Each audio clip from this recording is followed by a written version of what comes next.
I first started producing on FL Studio in 2015, so around 10 years ago now. And when I first started, all I had was YouTube tutorials. I watched countless mixing videos, and while some of these tutorials were great, it took me years to learn. So it got me thinking, what if I'm able to create a video that has all the tools you need to improve your mixing instantly and potentially save you years of your life? Before we even discuss mixing, there's one really critical factor that you need to implement into your music production, and that is workflow. And we're going to tackle this really easily by creating a project template. Now, I've already gone ahead and created a project template in FL Studio and in Ableton. The first link down below is a free download to that. So pause the video, go down to that link, download it, get it on your computer. And if you're using a different software like Logic, don't worry, you can still follow along.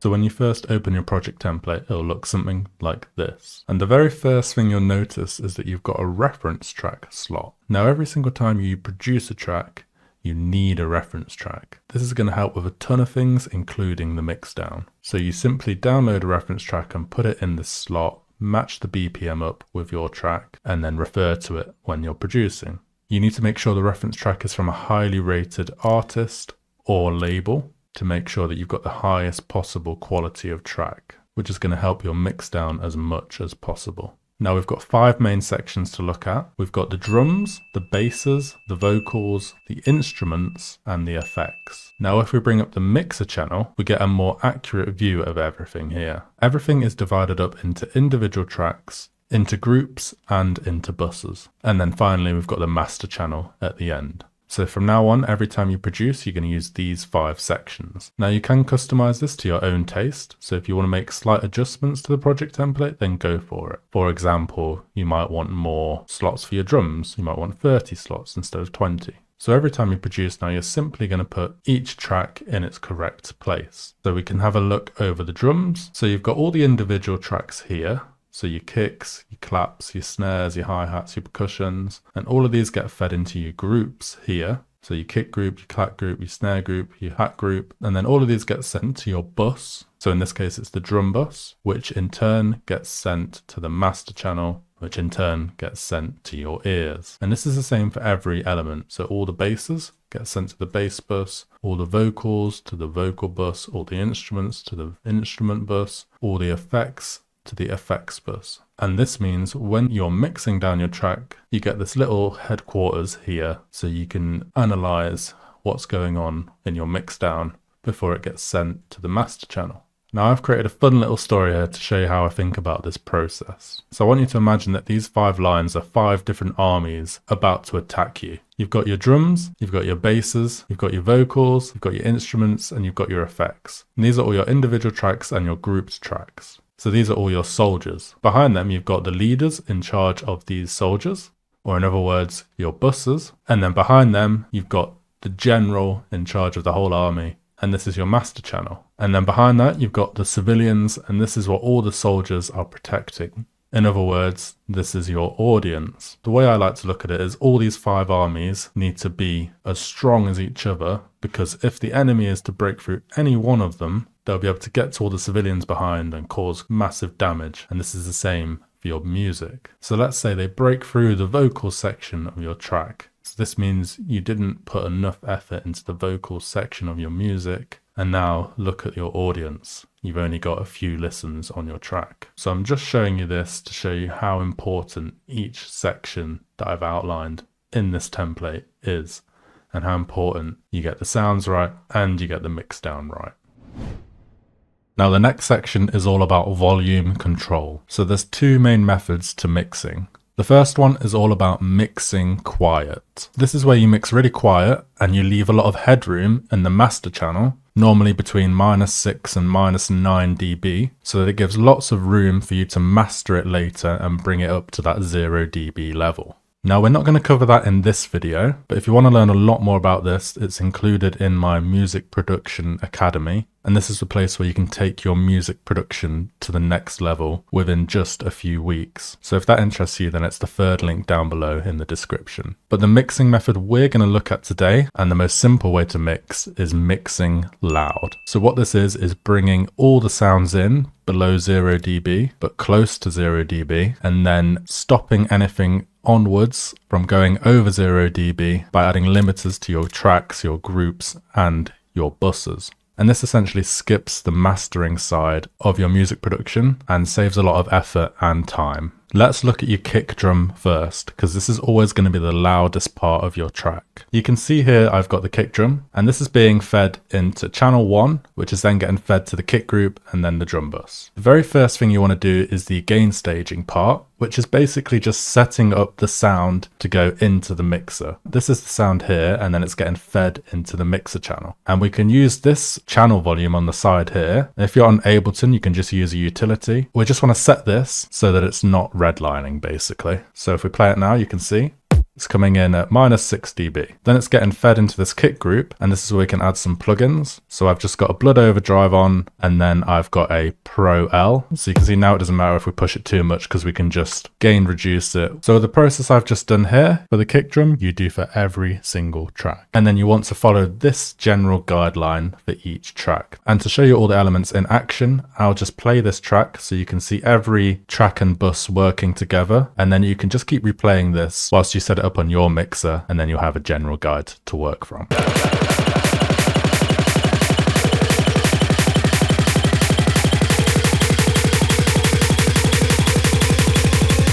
Do you hear it?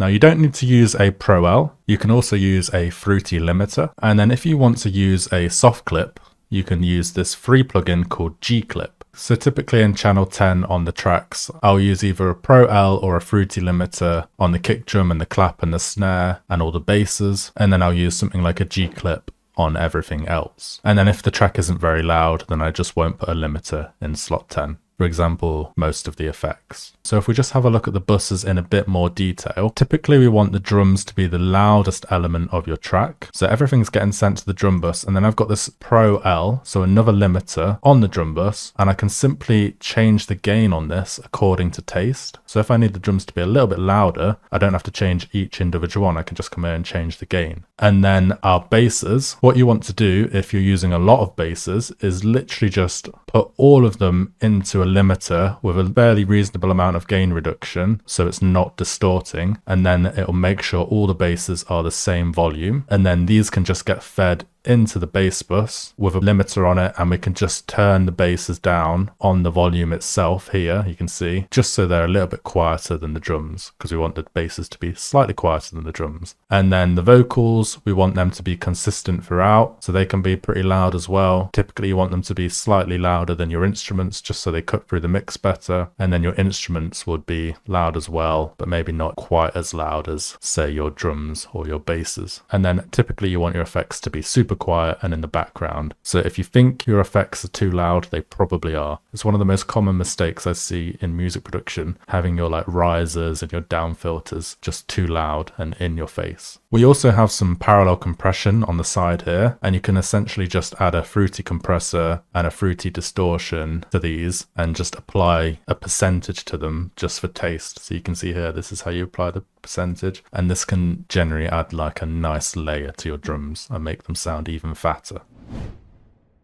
So now that the volume is set up, you need to learn about where all your instruments should sit in the mix.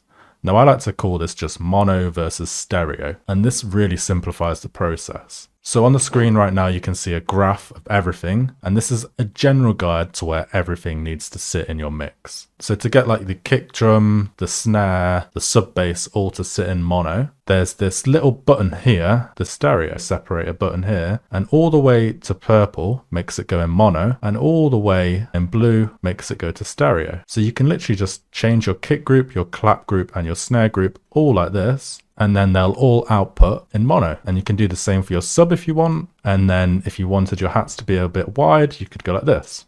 Now that's the simple way to do it. There are some plugins you can get for this as well. This fruity stereo enhancer, so you can go a bit more in detail if you want. And I think you can also automate it as well. And for Ableton, you can just use your utility and set it to mono in there. So what I recommend you do is just focus on the mono side, make sure your kick, your snare and your sub are all in mono, and then depending on the track, try and get some space with like the top end of your basses, the instruments, and typically you want your vocals to be quite central as well, but you can use like ad-libs and other things in a more wider area. Now the last thing that helps the mix down is the plugins you use. But if your sample selection is absolutely perfect, you don't really need that many plugins. So I would suggest for all your drums, just search for the highest quality samples possible. And then the only plugin you'll really need is EQ for, say, automation, or if you want to finally chop some low end off an instrument, for example, like I've done here with the snare, then you can do that. So for your drums, all you should really need is an EQ and the limiter. Now for the basses, it gets a little bit more complicated if you're doing sound design with Serum. But if I just run through all the basses here, you can see the kind of plugins I'm using on them.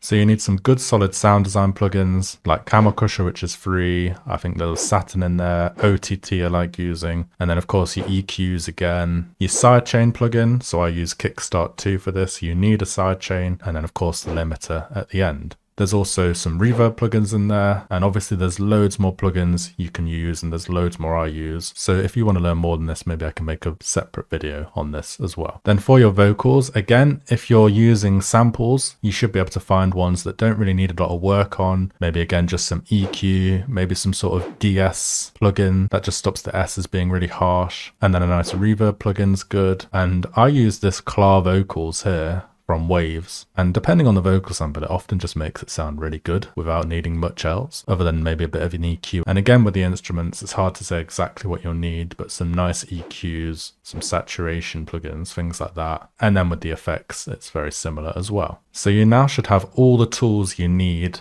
to mix down a track. But there is one final thing you need, which unfortunately I cannot teach, and that is training your ears. And the only way you can get better at this is by producing. And not just producing one tune, you need to be producing new music frequently. Now over the years, I've probably made about 1 to 2 tracks per week, just because that's what I found works best for me. But please don't be spending like a month on one track. Just get the track, smash it out, move on to the next one, and keep following this process that I've taught you today, and your ears will develop over time. And that is the end of the video. If you do have any questions, feel free to leave them down below. I do answer every question that gets asked. And if you found this useful, then hit that like button, subscribe, turn the notification bell on. There's a new video every week. Also check out my sample packs. That's the second link down below. And if you want to take your music production to the next level, then join my academy today. Thank you for watching, and I'll see you in the next one.